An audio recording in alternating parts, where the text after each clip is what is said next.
Elevate your perspective. The law of shortsightedness. We've all done things we regret. Perhaps you became nervous around the person you liked and said something stupid. Maybe someone pissed you off and you did something you regretted shortly afterwards.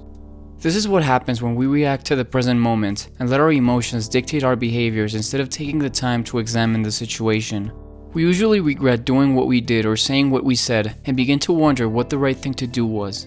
The funny thing is that as time passes, we actually come up with the answer. It seems all too obvious after some time. If only we knew back then. This happens to everyone.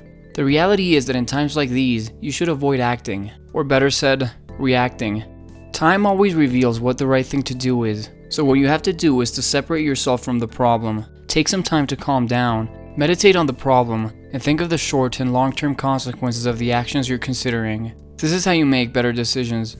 This will prevent you from making emotional decisions. It will give you some time to think of a strategy and you will make more rational choices. Always be on guard for people who are pushing you to make a decision right away. Chances are they're trying to trick you. If you're like most people, you believe that your future goals are well thought out. But if you're like most people, you're fooling yourself. Notice how when other people talk about their long-term goals and plans, it's clear to everyone else that there's something wrong. Their plan is usually not well thought out. They might have not considered the negative consequences or the amount of work required to achieve their long-term goals. But of course, the people who talk about their goals and dreams are convinced that everything will work out in the end. Be extremely careful. Plan things out in as much detail as you can. Write down your priorities and take the time to think of all the possible consequences of your actions. Don't act right away. The action that feels good in the present moment is not usually the action that leads to a more desirable chain of events. Let's look at a historical example. When India was under British control, many British people found it uncomfortable and dangerous to live among venomous cobras in the city of Delhi. The authorities announced that they would pay the Indian residents for every dead cobra they brought to them, but many poor Indian families began to breed cobras and to kill them to make a living. When the British authorities found out about this, they cancelled the program, angering many Indians and causing them to release the cobras back into the streets, tripling the cobra population in the city, making the situation even worse. If you think about it, it was obvious that Indians living in poverty would begin to breed cobras for a living. If the British government put more thought into this instead of reacting to their discomfort, they would have realized that rewarding cobra hunters wasn't a smart move, and they would have not had this problem. They would have had the time to think of a better plan. But this is what happens when people react to the present circumstances without considering the possible negative consequences of their actions.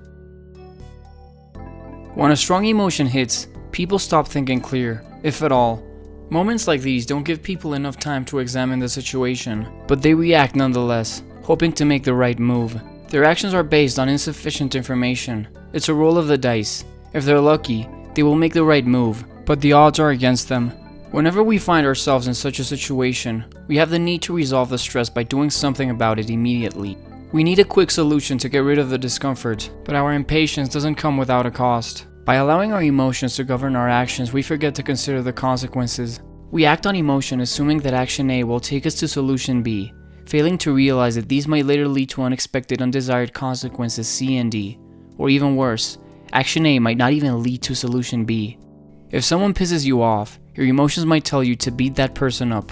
This will make you feel good and powerful for a moment, until you later remember that this comes with the added consequence of getting sued.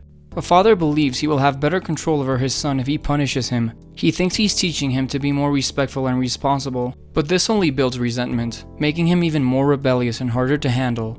I'll repeat, don't react to the circumstances of the moment. Remove yourself from the heat of the moment, meditate on the situation, and get an outside perspective. You will eventually come up with an answer, one that will lead to more desirable results than a sudden reaction. When the emotion hits, do nothing. The right choice isn't apparent immediately. You will continue to make bad decisions if you leave them to your emotions.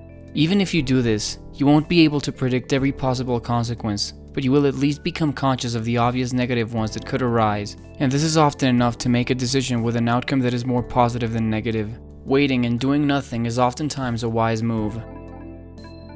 Few people think long term. They're easily distracted by the present moment. In the end, we're drowning in useless information coming from social media platforms and other forms of entertainment that keep us distracted from our priorities, making us believe that the information we're receiving is actually important. These condition us to take information without questioning its importance. So much of it keeps us confused and mentally exhausted. It's no wonder why people are not very productive nowadays, and why there are very few visionaries in the world. Most people have become used to immediate gratification. They're lazy, and to be a visionary, you have to be productive.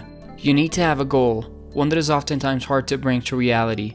Deep down, we all know this. Most people say and truly believe they have one, but it's vague and not very realistic, and you can tell that they don't take the journey seriously. If you aren't getting results in life, take a look at yourself and your mentality. Analyze your vision and make it a real goal instead of a dream. Clear your mind of unnecessary thoughts and anxieties, and you will be able to overcome any obstacle and achieve anything you set your mind to. Come up with a realistic plan that will take you where you want to be and follow it. Don't go out of your way to find some magic pill, and don't fall for get-rich-quick schemes. Remember the saying, if it seems too good to be true, it probably is. The sooner you realize this, the better. Start thinking long-term. Align your priorities with your goals. If you know where you want to be, you will have a better idea of what truly matters and what you should ignore. Consider the negative consequences of your actions. Most people don't do this because they're governed by their emotions. They want to feel good immediately, so they ignore the future. The wait and hard work may not be worth it. They want a quick fix instead. Stop reacting to the present moment. Take a step back and look at the wider context. You'll discover that it is oftentimes wiser to wait and to analyze the situation before responding to it. Never forget your long-term goals. People with low perspectives fail in life because they're always reacting to the present moment and forget about their vision, the thing that truly matters. Stay away from these people. They will infect you with their mentality. Thank you so much for watching. If you like this video, please leave a like and subscribe for more.